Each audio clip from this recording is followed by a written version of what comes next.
Hello and welcome to the course. As you can see from the title, this is a brand new course of Python. Every 3 days, I'll be uploading a brand new Python content for you guys to learn. Each video will have some questions linked with what we studied on that day to ensure you guys can solidify the newly learned concept. The main reason behind creating this course is to help people learn about Python without them having to spend a single penny. If you have any question, feel free to drop them in the comment section and I'll make sure to respond to your question within 48 hours. Alright, so let's dive into the day 1 content. Just to briefly summarize, we'll be going over different data types and how to make variables using them, and also how to print different content onto the console. The first thing I wanted to point out is we'll be doing all the coding in an online REPL. You can easily access it by going over to replit.com. I'll be pasting the link in the description section as well, so you could simply click on it in order to access it. As time progresses, we'll be moving over to a local development environment such as PyCharm or Visual Studio. But for now, you guys don't have to worry about what they are and what they do. Just stick to replit.com. Perfect. So, all right. So the data types in Python. There are 3 different data types in Python. The first one is a number. A number is further classified into 2 separate sections. The first one is an integer and a float. So an example for an integer can be something like 1 or 2 or maybe 100 or 100K, 100,000, right? These are all considered as integers. Why? Because we haven't got anything after the decimals in them. Whereas a float, an example for a float can be 1.1 or 3.212222 or 100.0011. These are all considered as floats. All right, perfect. So the difference between integer and a float is that integers don't have anything after decimal, whereas floats have something after decimals as well. Perfect. The second data type that we have is called a string. So a string can be said as a sequence of characters. So for example, let's say, hello, my name is Farhan.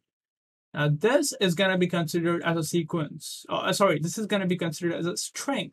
Why? Because I'm merging a lot of characters together in order to make one sentence. And that one sentence will be called as having a string data type.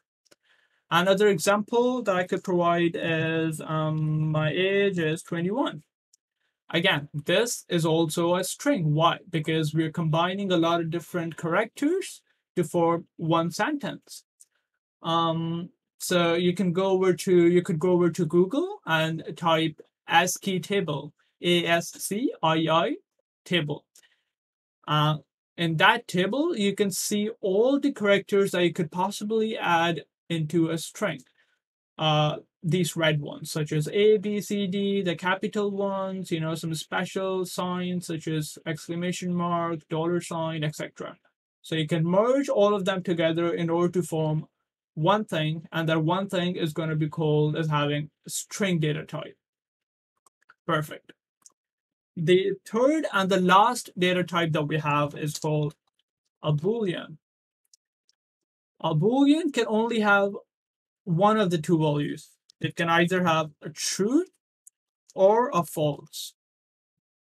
So as an example, let's say you want to ask the user, in your program, you want to ask the user, are you a male? So they could either answer yes or no, right? It has to be one of them. They're either male or they're not. So if they answer yes, that means true. They are male. If they answer false, that means false. They're not male. So yeah, that's just a basic example for all three data types. Now let's jump over to how to make variables by using these three data types. So, okay, so let's make a variable that has a string value associated to it. And so variables, we can call them anything. So let's say I want to call my variable my name. Okay, you can call it anything literally. There's no strict rule in terms of what you want to call them. It can be anything. So now once you make the variable, you can say equals to. So first you write down the name of the variable, then equals to, and then you put the data that has to be stored into the variable. So in my case, I want to store my name into it. So I'm going to say Farhan Rahman. So what I'm doing is I'm storing my name inside of this variable called my name. Now, there are some conventions that you have to follow when naming the variables, such as, okay, so let's say you have more than one word in your variable name.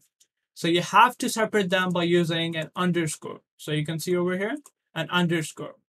And this way of naming variables is known as snake casing. Snake case. So a snake case means you are naming a variable in which each word is separated by an underscore. So I can say my name is Farhan. So I'm calling my variable my name is Farhan, and I'm separating each word in it by using an underscore. So this method is known as snake kissing. The second method that we have is called camel kiss. We won't really be using that because so Python uses snake case, where there are some languages that use camel case, such as C++, Java, etc. You don't have to worry about that. This is just for your additional information. So camel case, when you're using the camel case method, you name your variables. So you can say my, then for the next word, the first letter has to be capital. My name is Farhan. That's how you use a camel case method. Again, you don't have to worry about what exactly is camel case and all that kind of stuff, because we won't really be using it. We will only be sticking to the snake case method. All right. So let's jump back to line number 5. So what we did is we just made a variable and we called it my name.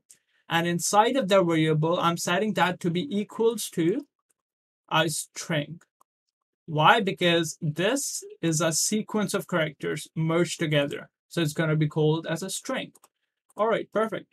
Now let's make one more variable. Let's call that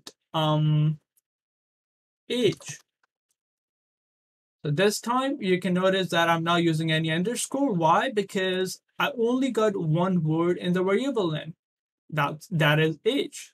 So I don't have to use underscore. All right.